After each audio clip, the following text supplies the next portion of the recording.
বাবাকে না জানিয়ে একটা ডিভোর্সি মেয়ে বিয়ে করেছে। এতে কোনো সমস্যা ছিল না। ভাইয়া হয়তো ভাবির সৌন্দর্য দেখে বিয়ে করেছিল, কিন্তু ভাবির আচার ব্যবহার আমাদের সুখের সংসারে অশান্তি নেমে এসেছে।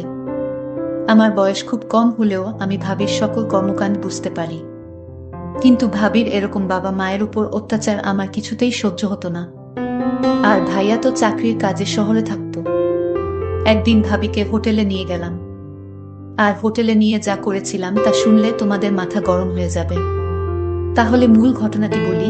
এইমাত্র আমি 500 টাকার 3টা নোট ড্রেসিং টেবিলের উপর রেখে কিচেনে গেলাম, এখন দেখি টাকাটা নেই। সোহান, টাকাটা কি তুমি নিয়েছো? ভাবির এই কথা শুনে আমার মাথা জ্বলে উঠল। শেষ পর্যন্ত চোর বানিয়ে দিল আমাকে। ছি!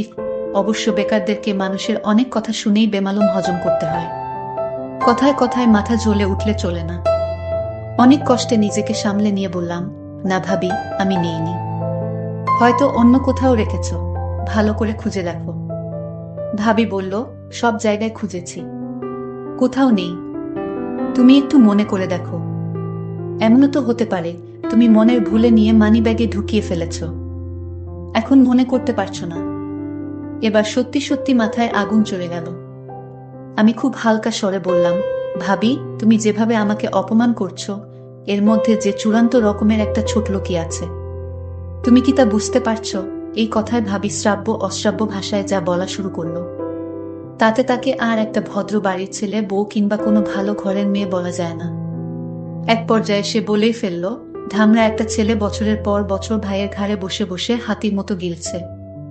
4 পয়সা ইনকামের মুরদ নেই, সে কি না আমাকে বলে ছোট লোক। আমি বারবার এদিক ওদিক তাকাচ্ছি, যেন মা এইসব কথা কোনোভাবে শুনতে না পায়। এমনিতেই সে স্ট্রোকের রুগী, কোনোভাবেই উত্তেজিত হতে পারে, এমন কিছু শুনতে দেয়া যাবে না তাকে। এরপর আর কোনো কথা জোগালো না আমার মুখে। নিঃশব্দে বাড়ি থেকে বের হয়ে গেলাম। বেলা বাজে 10টা 56। রোদ তেতে উঠেছে। আষাঢ় মাস, অথচ বৃষ্টির নামগন্ধও নেই। রোদের তাপে যেন রাস্তার পিচ গলে স্যান্ডেলে লেগে যাচ্ছে। এখন কোথায় যাব আমি? লকডাউনের ভেতর কারো বাড়ি যাওয়া যাবে না। আমাদের বাড়িটা চাঁদপুর শেরশাহ সুরি রোডে। এখান থেকে হেঁটে হেঁটে রেসিডেন্সিয়াল কলেজের পাশ দিয়ে চন্দ্রিমা উদ্যানে চলে যাওয়া যায়। বসার জন্য খুব নিরিবিলি একটা জায়গা। আমার একটা নিরিবিলি জায়গায় এখন সবচেয়ে বেশি দরকার। খুব কঠিন একটা সিদ্ধান্ত আমাকে নিতে হবে, এবং সেটা আজই, এখনই। একটা ভবনের পেছন দিকে লেকের পাড়ে নিরিবিলি একটা জায়গা দেখে বসে পড়লাম। সংসারের হিসাবটা কিছুতেই আর মিলছে না। অল্প কিছু দিনের ভেতর সবকিছু কেমন এলোমেলো হয়ে গেল। অথচ আমাদের সংসারটা ছিল ছবির মতো সুন্দর, গোছানো, পরিপাটি। সেই ছবির রং ঝাপসা হতে শুরু করলো এক সময়। বাবা মারা গেল প্রায় 5 মাস হতে চলল। এরপর থেকে সেই ছবির শুধু ফ্রেমটাই রয়ে গেল, বাদবাকি সব হারিয়ে গেল কোথায় যেন। এই তো সেদিনের কথা, আমরা দুই ভাই আর বাবা মা মিলে একসাথে ক্যারাম খেলেছি। বাবা একটু সময় বের করতে পারলেই ফুরুত করে ঘুরতে গিয়েছে আমাদেরকে। বাড়িটা সারাক্ষণ হাসি আর আড্ডায় গমগম করত। আর আজকের অবস্থা দেখলে নিজেই অবাক হই। মনে হয় আদৌ এইটা আমাদের বাড়ি। ভাইয়া পড়ালেখা শেষ করার পর 19 সালের জুলাই মাসে একটা মাল্টি ন্যাশনাল কোম্পানিতে উচ্চ পদে চাকরি নিল। ভালো বেতন, মতিঝিলে অফিস। এর মাস খানিকের মাথায় কাউকে কিছু না জানিয়ে হুট করে এক সন্ধ্যায় ভাবিকে নিয়ে উপস্থিত। তারা নাকি গোপনে কাজী অফিসে গিয়ে বিয়ে করেছে। ভাবির বাড়ি কুমিল্লার বরুড়ায়। ফেসবুকে পরিচয়, সেখান থেকে প্রেম, আর তারপর বিয়ে। ভাবির এর আগেও একটা বিয়ে ছিল, সে পর আমার ভাইয়ার সাথে তার পরিচয়। আমরা সবাই খুব আপসেট হলাম এই ঘটনায়। ভাইয়ার মতো একটা চমৎকার গোছালো এবং দায়িত্বশীল ছেলে কাউকে কিছু না জানিয়ে এভাবে বিয়ে করে ফেলবে, এটা মানাই যায় না। আর তাছাড়া আমাদের বাড়িতে যদি অমতো করার মতো কেউ থাকতো, তাহলে ভিন্ন কথা ছিল। আমরা দুই ভাই মোটামুটি বড় হলে বাবা মা আমাদেরকে খুব পরিষ্কারভাবে বুঝিয়ে বলেছে যে জীবনে চলার পথে কাউকে ভালো লাগতেই পারে। এটা খুবই স্বাভাবিক। এমন কিছু হলে অবশ্যই যেন সবার আগে বাড়িতে শেয়ার করি। আজ পর্যন্ত আমাদের দুই ভাইয়ের কোনো যৌক্তিক কাজে বাবা মা বাধা দেয়নি, বরং সব সময় উৎসাহ দিয়ে এসেছে। সেখানে ভাইয়ার কাছ থেকে এটা কেউই আশা করেনি। এই ব্যাপারটা নিয়ে বাবাই সবচেয়ে বেশি আপসেট হয়ে পড়ল।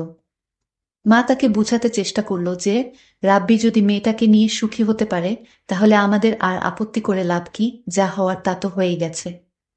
আর তাছাড়া দুইজনের সম্মতিতেই বিয়েটা হয়েছে, দুজনই ম্যাচিউরড, সুতরাং এখন স্বাভাবিকভাবে ব্যাপারটা মেনে নেওয়াই সব দিক দিয়ে ভালো।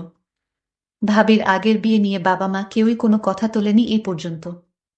ডিভোর্স একটা মেয়ের জীবনের খুব দুর্বল একটা জায়গা। সুযোগ বুঝে এই জায়গায় খোঁচা দেয়া কোনো ভালো মানুষের কাজ না। মা শুধু ভাইয়াকে আড়ালে ডেকে নিয়ে সেই রাতে বলেছিল, রাব্বি, তোর বাবার মনে এত বড় দুঃখ দিলি, তার কত পরিকল্পনা তোর বিয়ে নিয়ে। খুব ধুমধাম করে বড় ছেলের বিয়ে দিবে, আনন্দ ফুর্তি করবে। মানুষটা খুব কষ্ট পেয়েছে রে, স্রেফ এইটুকুই। অবশ্য ভাইয়া সেই রাতে মাফ চেয়েছিল বাবা মার কাছে। তারপরও বাবা কেমন চুপচাপ হয়ে গেল। এরপর থেকে কখনো আগের মতো সেই চঞ্চল মানুষটাকে আর দেখিনি। মাস তিনেক মোটামুটি ভালোভাবেই চলল সংসারটা। এরপর সাজানো সংসারে একের পর এক ঝড় আসা শুরু হলো। সেই ঝড়ে আমাদের স্বর্গের সেই বাড়িটা তছনছ হয়ে গেল। ভাবির সাথে মার তেমন বনিবনা হচ্ছিল না।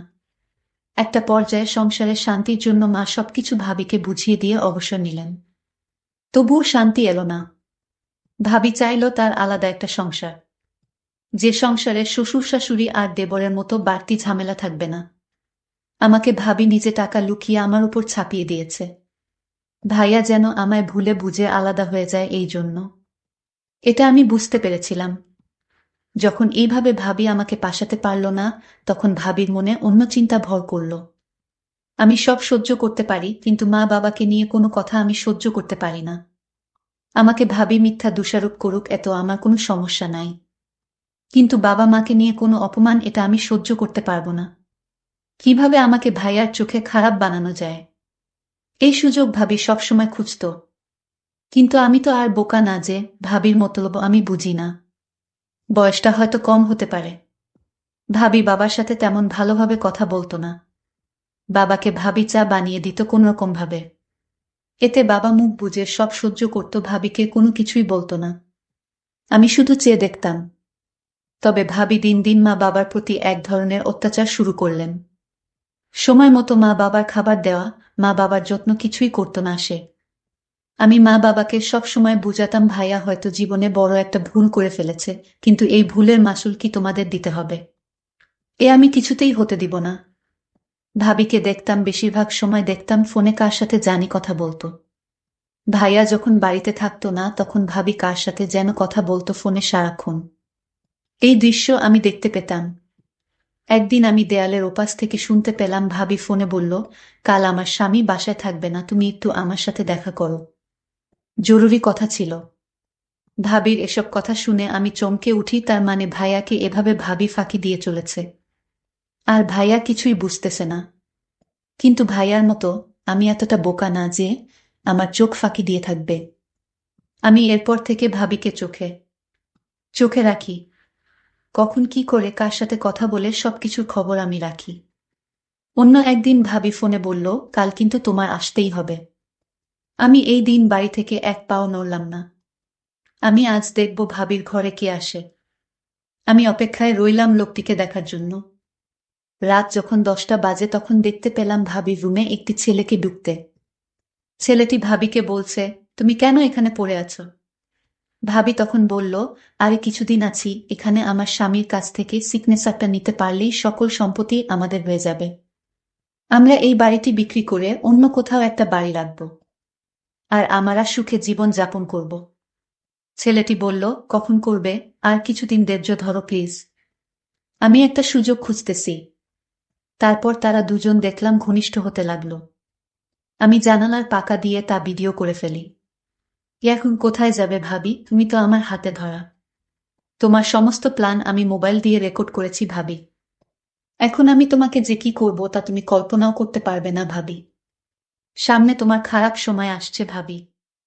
তোমার এরকম প্ল্যান আমার আর বুঝতে বাকি নাই। আমি তোমাকে এমন করে ছাড়বো, তুমি তা সারা জীবনও ভুলতে পারবে না। তারপর দিন ভাইয়া বাড়িতে আসলো। ভাইয়া ভাবির জন্য নতুন শাড়ি নিয়ে এসেছে।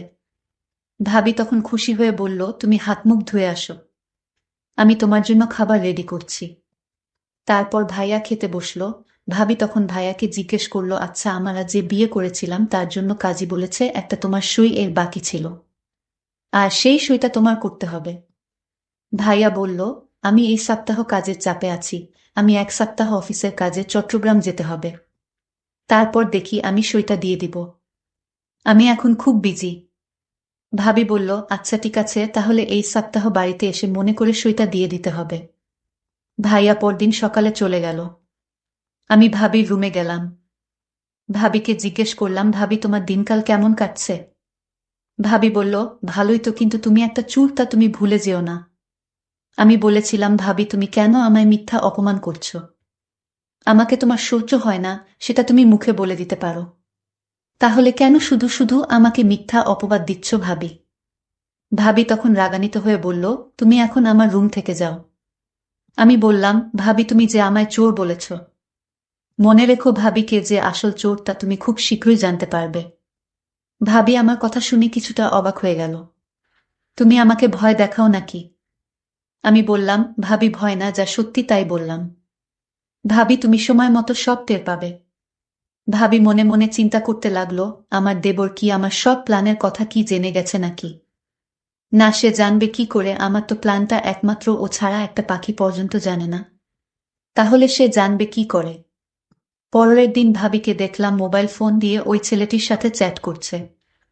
আমি ভাবির মেসেঞ্জারে ভাবির প্ল্যান করা ভিডিওটা ভাবির মেসেঞ্জারে পাঠালাম। ভাবি ভিডিওটা দেখে চমকে উঠল। আরে এ তো দেখি আমার সমস্ত প্ল্যান করার ভিডিও, এই ভিডিও দেবর কিভাবে পেল? আর সে কোথায় এই ভিডিও পেল? আমার ভিডিওটা দেখে মাথা গরম হয়ে গেল। আমি সাথে সাথে আমার দেবরকে ডাক দিলাম। দেখলাম দেবর তার ঘরে শুয়ে মোবাইলে চ্যাট করছে। আমি বলল, সুহান, এই সুহান। আমার দেবরের নাম সোহান। আমি তাকে ডাক দিলাম, সে আমার ডাক শুনেও না শোনার ভান করল। আমি 3টা ডাক দিলাম জোরে জোরে। সোহান তখন বলল, আরে ভাবি আপনি এত রাতে কি হয়েছে? ভাবি কোনো সমস্যা? ভাবি বলল, তুমি জেনেও না জানার ভান করছো কেন? আমি বললাম, ভাবি তুমি কি পাগল হয়ে গেছো? আমি কি জানি? আমি কিছু জানি না। আর তুমি কিসের কথা বলছো? ভাবি তখন বলল, তুমি এই ভিডিও কোথায় পেলে? আরে আমি এই ভিডিও, তুমি যার সাথে সম্পদ চুরি করে যার সাথে পালিয়ে যাবার প্ল্যান করছিলে সেই আমাকে এই ভিডিও দিয়েছে ভাবি। ভাবি আমার কথাটা বিশ্বাস করতে পারল না মনে হয়। ভাবি বলল, এ হতে পারে না। আমি বললাম, ভাবি তোমার প্ল্যান করা সমস্ত ভিডিও আমার কাছে আছে। আমি এই ভিডিও ভাইয়াকে দেখাবো, তারপর থানায় গিয়ে মামলা করব। তোমাকে সারা জীবন জেলে থাকতে হবে ভাবি।